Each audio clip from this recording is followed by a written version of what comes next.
Hi, welcome to Beck's Bug Out Survivor. I pack my pack very differently.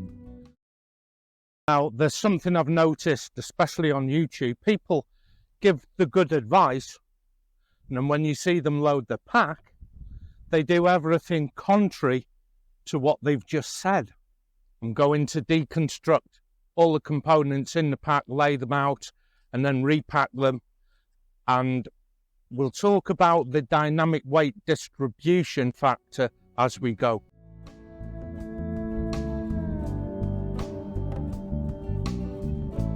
As you can see from the angry skies, I've got a bit of wind on me, and I hope it's not interfering with the mic, so I'll speak up a little.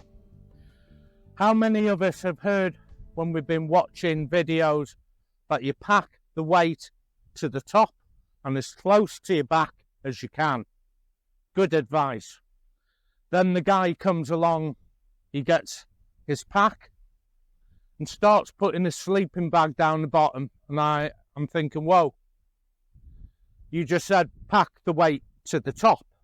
I've taken all the components out of the actual pack so we can see. Now that is what we're doing, is putting everything into weight order, then packing from the lightest at the bottom, coming up to the top of the pack with the heaviest. It is a proper rucksack and not a backpack. So it does have a proper shoulder harness, hip belt and load lifters. I've laid everything out here in weight from your left to the right, with the heaviest over here on your left. The heaviest thing will be my water.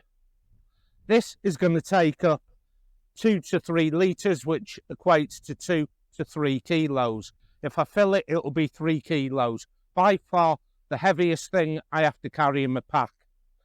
2.6 kilos, a tent. 2.5 kilos, a sleeping bag. And yes, I have a little bivvy on it, and I haven't weighed the bivvy. Then I have some clothing. It is lightweight clothing. It's just a buffalo shirt, pair of socks, and that's about it really. Very lightweight pad. Now I have 2 for you to choose from, an air pad or a foam roll. Now I bought both so you can choose, because some people don't like air pads, some people don't like foam rolls. Personally, I take both. I don't mind carrying it because I don't carry a lot. But this pack has a separation between that lower compartment and the main chamber. So the lightest gear into the lower compartment. I'm not going to call it a sleeping bag compartment. It's just the lower compartment for me. In that goes. Let's zip that up. So I have access quite easily to some warm kit. I also have access to some waterproofs, and I don't need to go into the main body. It's on the drawstring. I draw it up, so now I do have a complete separation. Next heaviest thing is the sleeping bag. So let's get this sleeping bag into the main chamber, the bigger chamber of the two. And like I said, I've no reason to smash this down. That's all I need. And I do have a lot of space left over. Now I've chosen all the bigger stuff I've got. Have I got a lighter, smaller tent? Yes. Have I got a lighter, smaller mat than this? Yes. Now I don't roll it up.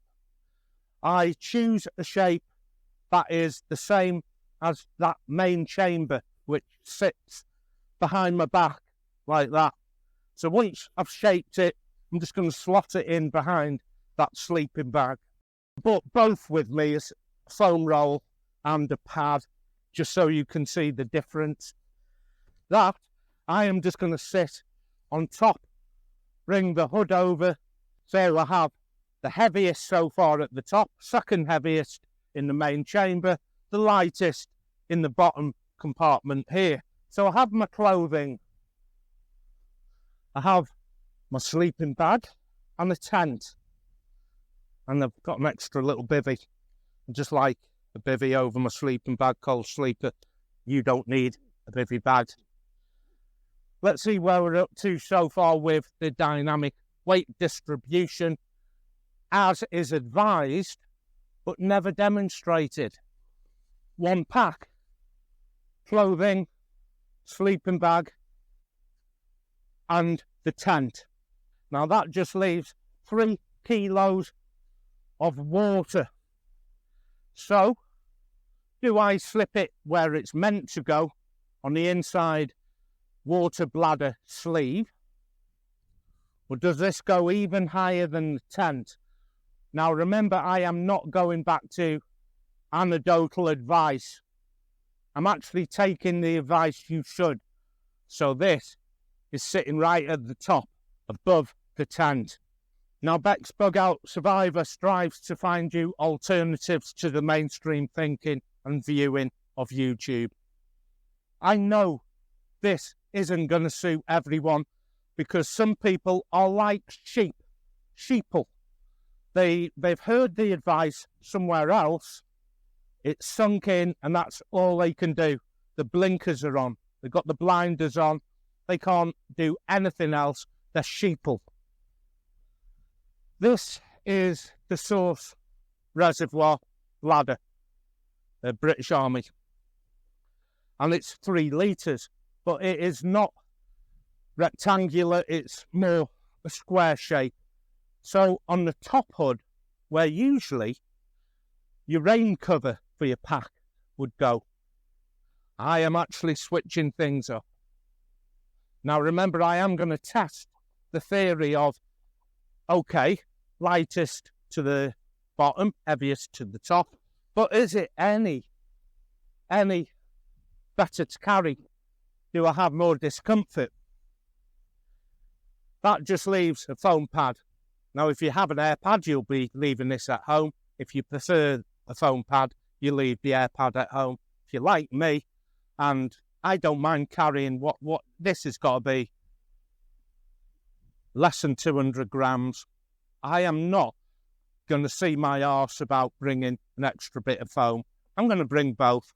And for me, I'm just going to strap it to the bottom because I have straps that enable that. And also, this is probably the lightest thing I have. So it sits on the outside. Let's bottle it up.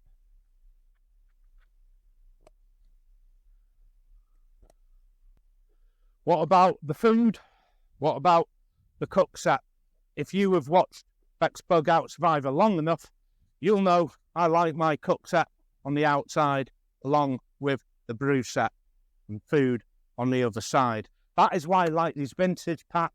They do have generous side pockets. You can choose whatever cook set you want, and that is determined by the type of food you're cooking.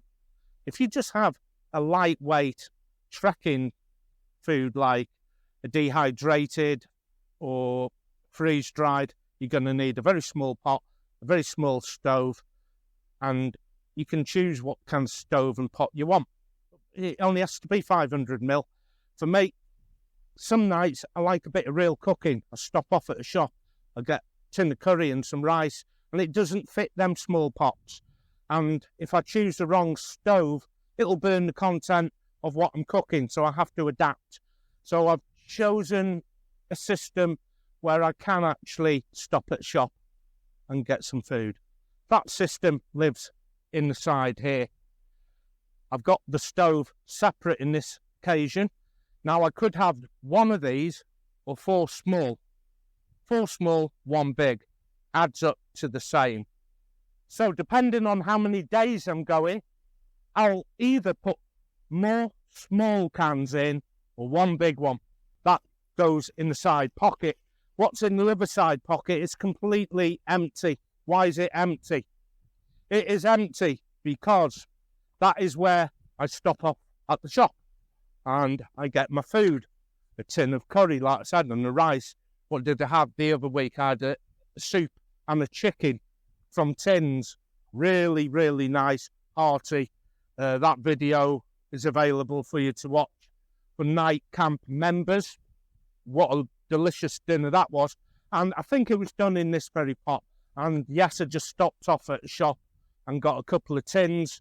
I had some porridge for the morning in the other side here, along with my brew making kit in there. So let's look at the pack and how it's going to work for me. In the bottom here are my waterproofs and some warm kit. You don't need a foam roll if you've got an air pad, but it does no harm. Like I said, it's the lightest thing. Main chamber, the actual sleeping bag, and then under the lid, the tent, 2.6 that is. On the top, 3 litres of water equals 3 kilos, by far the heaviest thing to take. I do have a little knife and a wash kit and things like that, illumination. So those are the sort of things that could either go in your pocket or you can find a space in the main chamber. And the wind is getting up. I think we're in for a storm. We'll have to head up here and see if we can find somewhere a bit more quiet.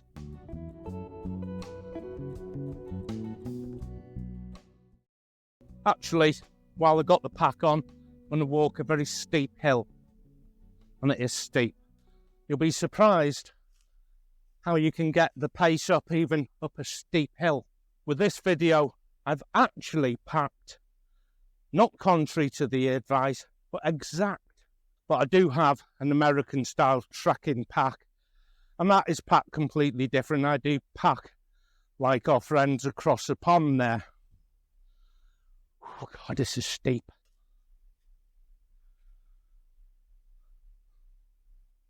I'm already 2/3 the way up, and yeah, I've had a couple of 20-second breaks, but I'm doing well.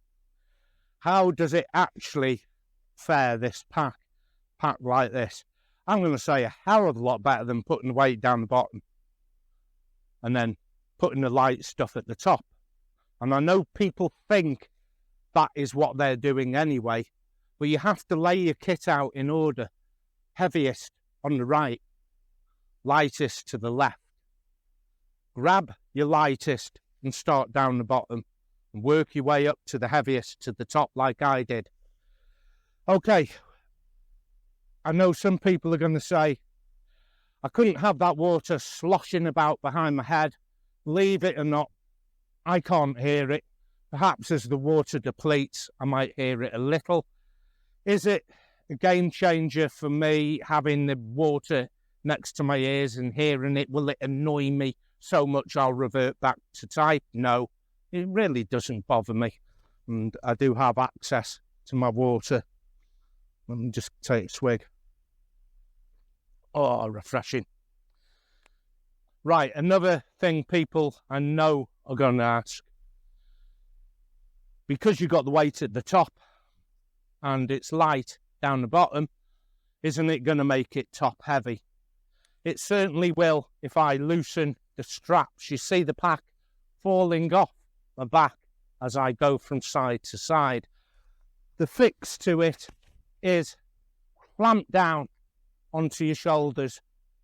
Now remember, I'm not actually carrying the weight of the pack on my shoulders. All the weight is down here on the hips.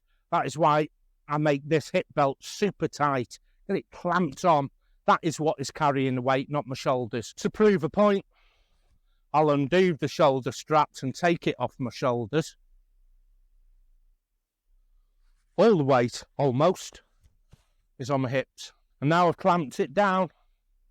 Let's see if that pack falls off as I go over to the right and the left. Is it off balance? No. Does it feel uncomfortable? No. Does it feel different to what I'm used to? Packing it a more conventional way? Of course it does.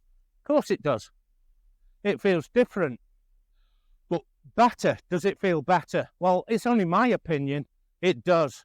You could assemble it like I did and walk it only a mile up a hill.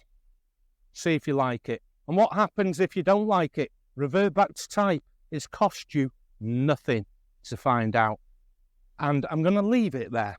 because it's up to you to decide. I don't make a living doing these videos. I am literally sharing a bit of knowledge with you.